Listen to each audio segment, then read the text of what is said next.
ماہ رمضان کے پہلے پہلے عشرے میں صرف اپنے ہاتھوں کی انگلیوں پر 21 بار پڑھ لو، ایک ہی دن میں نصیب بدل جائے گا۔ مقصد جتنا بڑا مرضی ہو پورا ہو کر ہی رہے گا۔ بسم اللہ الرحمن الرحیم۔ السلام علیکم دوستو، آج جو عمل آپ کو پیش کرنے جا رہا ہوں صرف اپنے ہاتھوں کی انگلیوں پر 21 مرتبہ پڑھنا ہے، اور سجدے میں جا کر آپ نے یہ عمل کرنا ہے۔ انشاءاللہ آپ جس مقصد کے لیے کرو گے وہ مقصد پورا ہوگا۔ یہ بڑا پاورفل عمل ہے، میں آپ کو طریقہ بتا رہا ہوں، آپ نے غور سے سن لینا ہے۔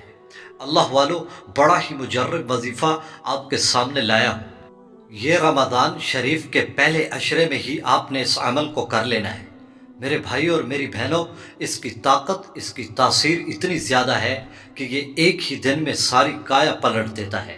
جو بھی اس سے پڑھتا ہے اس کے دن پھر جاتے ہیں، اس کا نصیب بدل جاتا ہے، اس کی تقدیر بدل جاتی ہے۔ عزیز دوستو، آپ نے اس عمل کو اپنی زندگی میں ایک مرتبہ لازمی کرنا ہے۔ دوستو، آپ نے اس کو رمضان شریف کے پہلے عشرے میں ہی کر لینا ہے۔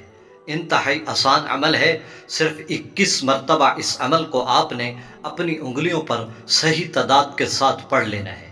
انشاءاللہ پڑھتے ہی آپ کا نصیب بدل جائے گا۔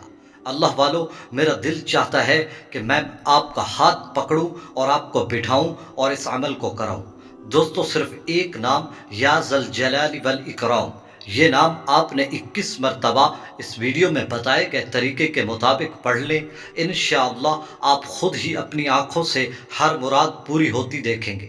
اللہ والو، اس عمل کی فضیلت اتنی زیادہ ہے کہ آپ جس مقصد کے لیے کریں گے، چاہے وہ مقصد آپ کے سامنے ناممکن نظر آ رہا ہو، آپ کا خیال ہو کہ یہ تو ہو ہی نہیں سکتا، عزیز دوستو، یہ عمل کرتے ہی آپ کا ناممکن کام ممکن میں تبدیل ہو جائے گا۔ اور یہ کام صرف اللہ ہی کر سکتا ہے، بے شک اللہ ہی سب کچھ کر سکتا ہے۔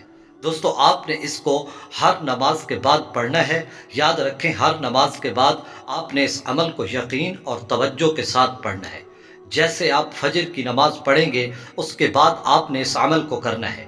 دوستو، یاد رکھیں، آپ جس وقت یہ عمل کریں، آپ کا دھیان اور توجہ صرف اسی وظیفے کی طرف ہو۔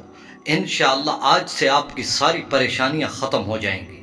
آپ جس مقصد کے لیے کرو گے وہ مقصد اللہ کی منشا سے پورا ہوگا۔ دوستو، ایک ایک بات بڑی قیمتی ہے، آپ غور سے سن لیں۔ آپ نے پہلے فجر کی نماز پڑھنے کے بعد وہیں سجدے میں چلے جانا ہے، اور سجدے میں اپنے ہاتھوں کی انگلیوں پر 21 مرتبہ یا ذل جلال والاکرام، یا ذل جلال والاکرام، انتہائی توجہ اور یقین کے ساتھ سجدہ کرتے ہوئے اپنی انگلیوں پر 21 مرتبہ آپ نے یہ پڑھنا ہے۔ بالکل اسی طرح آپ نے پھر ظہر کی نماز کے بعد یہی عمل دوبارہ کرنا ہے۔ پھر اسی طرح آپ نے یہی عمل عصر کی نماز کے بعد کرنا ہے، اور بالکل اسی طرح مغرب اور عشاء کی نماز کے بعد بھی آپ نے عمل کو کر لینا ہے۔ اللہ والو، آپ جب یہ عمل کریں گے، انشاءاللہ آپ کو اس کی تاثیر نظر آئے گی۔ رمضان شریف کی بڑی خاص گھڑی ہے، آپ نے اس کو پہلے عشرے میں ہی ایک ہی دن میں عمل کر لیں تو بڑی بات ہے۔ لیکن اگر آپ پہلے عشرے ختم ہونے تک اس عمل کو کر لیں، یا کم از کم 3 دن تو لازمی کر لیں، عمل مکمل کر لیں، اس کے بعد آپ نے اللہ سے گڑ گڑا کر دعا کرنی ہے۔ انشاءاللہ ہر مراد پوری ہوگی۔ جتنا مرضی بڑا کام ہوگا وہ فوراً پورا ہوگا، ہر رکاوٹ دور ہوگی۔ یہ کئی بار آزمودہ ہے۔